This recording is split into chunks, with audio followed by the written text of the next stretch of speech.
देवरिया में 2 पुलिसकर्मियों ने पानी मांगने पर दिव्यांग की बेरहमी से पिटाई की। दिव्यांग के पिटाई का वीडियो सोशल मीडिया पर वायरल हो गया।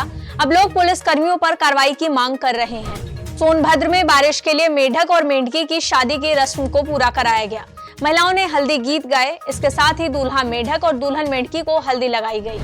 मिर्जापुर के सियाराम पटेल को राजाओं की तरह चर्चित होने का शौक चढ़ गया, जिसके बाद उन्होंने 14 मंजिले का मकान बनवाया और 4 शादी भी की।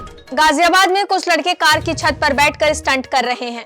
वायरल वीडियो का संज्ञान लेते हुए पुलिस ने 3 लड़कों को गिरफ्तार कर लिया। साथ ही 10,000 रुपए का चालान काटते हुए कार को सीज किया गया है। गोरखपुर में वर्दी में कांस्टेबल को रील बनाना महंगा पड़ गया।